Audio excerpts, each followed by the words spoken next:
la parole est à Florian Silbon. Oui, Madame la maire, Monsieur le Premier adjoint, mes chers collègues. Alors, mon fils me demandait ce que c'était le PLU l'autre jour, le PLUB pour être exact.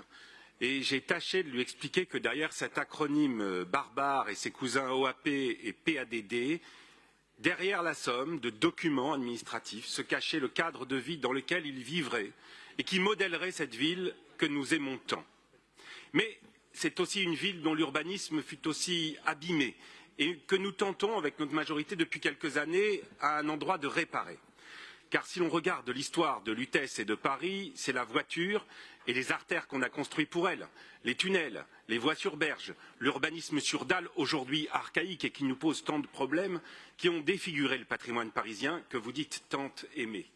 Le plus important de ce nouveau PLU bioclimatique est donc bien son B, car l'ambition de ce nouveau PLU est bien de remettre du vivant, et du vivant dans tous les sens du terme. Une ville vivante, attractive, car ouverte et pas repliée sur elle-même. Une ville vivante, car permettant à une population diverse d'y habiter et une réelle mixité sociale. Une ville vivante, car laissant repousser les plantes et retrouvant la terre sous le bitume. Et malgré vos caricatures, les herbes folles ne le sont pas. Ce qui est fou, c'est le modèle d'une ville totalement bitumée que l'on a trop longtemps défendu et développé. D'une ville où les berges d'un fleuve étaient une autoroute, d'une ville où l'on détruisait régulièrement et sans vergogne pour reconstruire des immeubles à la même place, faits tout entiers de surfaces vitrées et prévoyant de fonctionner tout entier avec des climatiseurs. D'une ville que l'on peut traverser presque entièrement sans contact avec les éléments, dans laquelle la terre est presque absente et où la voiture, grand prédateur, rend l'air vicié et faisait fuir les espèces animales. Alors oui, avec le confinement, beaucoup d'entre nous ont redécouvert la ville. Les changements engagés, pistes cyclables, rues aux écoles, espaces verts, promenades sont apparus à beaucoup, y compris qui les critiquaient avant, comme évidents. J'ai eu la chance de participer aux travaux de la mission d'information et d'évaluation Paris à 50 degrés, dont les travaux concluent à la pertinence finalement du contenu de beaucoup de ce PLU bioclimatique. Et je le rappelle, selon les projections, Paris pourrait connaître dans les prochaines décennies 3 fois plus de jours caniculaires avec des températures supérieures à 30 degrés, 7 fois plus de nuits tropicales avec des températures supérieures à 20 degrés et des températures avoisinant ou dépassant régulièrement les 50 degrés. Nous avons fait une politique de rupture depuis de nombreuses années.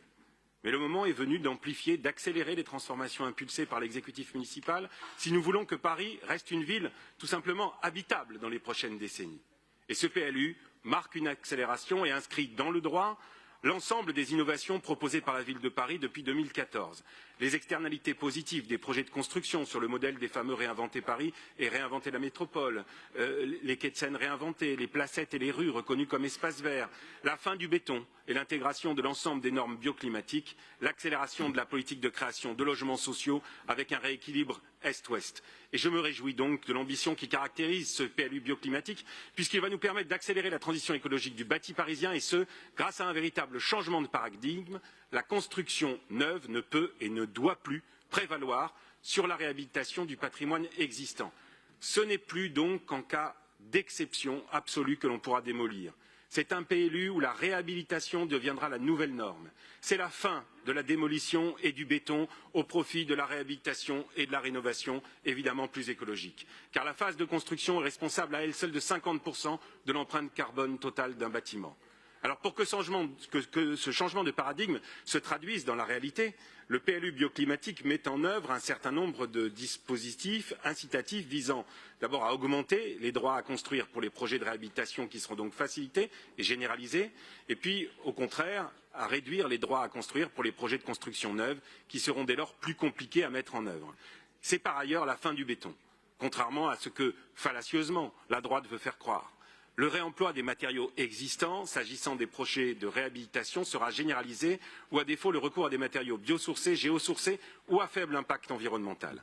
S'agissant des constructions neuves, le PLU bioclimatique généralisera évidemment le recours à ces mêmes matériaux biosourcés, géosourcés ou à faible contenu carbone, car si l'on ne peut formellement pas interdire le béton, les seuils d'équivalent carbone pour chaque mètre carré construit seront si hauts que dans les faits, on sera très fortement incité, pour les immeubles de bureaux et d'habitation collectifs, à construire en bois ou en pierre de taille, qui stockent peu la chaleur et ne surchauffent pas. Et puis en outre, la production d'énergie renouvelable, qui sera désormais obligatoire pour tous les projets de plus de 1000 m², le raccordement au réseau de chaleur et de froid qui sera également incité et se transformera même en obligation dans certains périmètres. Alors bien sûr, la transformation écologique et sociale ne passera pas seulement par la réhabilitation du bâti parisien, cette transformation passera également par la multiplication, et cela a été de nombreuses fois dit, du nombre d'espaces verts dont nous pourrons profiter à Paris. Nathalie Laville l'a rappelé tout à l'heure pour notre groupe. Ce PLU bioclimatique va permettre de créer ou de sanctuariser 300 hectares d'espaces verts supplémentaires. J'aimerais d'ailleurs évoquer un projet de verdissement qui me tient à cœur puisqu'il va permettre au 15e arrondissement de mieux respirer et d'affronter les épisodes de pollution et de canicule. Il s'agit évidemment du parc Suzanne Lenglen qui sera agrandi au détriment de l'héliport Valérie André, dont la surface d'activité sera réduite et restructurée afin de limiter les nuisances sonores pour les riverains. Et cette extension du parc Suzanne Lenglen est à l'image de tous les projets que nous menons sur l'espace public parisien. Moins de pollution, moins de béton, moins de nuisances sonores et plus d'espaces verts afin de répondre aux objectifs de désimperméabilisation des sols et de renforcement de la biodiversité. Je propose d'ailleurs je profite du temps qui m'est accordé pour redire à nos collègues du groupe Changer Paris, élus comme moi du 15e arrondissement, que je ne comprends pas exactement leur hypocrisie et leur démagogie sur ce sujet lorsqu'ils nous expliquent qu'il fallait tout simplement supprimer cet héliport dans son intégralité. Alors bien sûr, comme vous, et je l'ai dit également au conseil d'arrondissement, j'aurais souhaité que nous puissions transformer cet héliport en un immense parc, mais comme vous le savez très bien, et c'est là que je ne comprends pas votre position, la suppression de l'héliport était impossible en raison de l'opposition de l'État, qui n'a donné son accord que pour une diminution de sa surface d'activité. Je regrette donc que vous ayez fait le choix de troquer quelque part votre bonne foi pour des considérations un peu politiciennes visant à laisser croire aux habitantes et aux habitants du 15e arrondissement que vous seriez plus vert encore que n'est la majorité municipale, alors même que vous vous êtes opposé vigoureusement au projet Tour Eiffel qui permettait de créer un nouveau grand parc, pour le coup, à Paris. Mais là-dessus, l'histoire, un jour, nous rendra.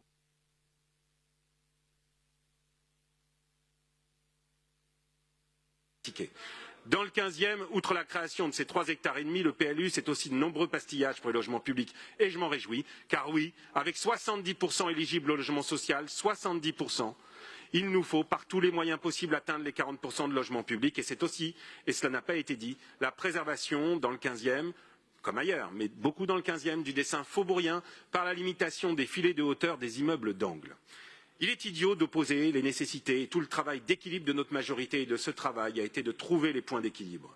Pas par marchandage, comme vous le dites, mais parce qu'il y avait ces nécessités à faire concilier. Mourir dans un beau patrimoine sous des toits en zinc par 50 degrés, ce n'est pas possible. Rendre une ville attractive en ne faisant pas ce qu'il faut pour permettre de loger les gens qui font vivre la ville, ce n'est pas possible.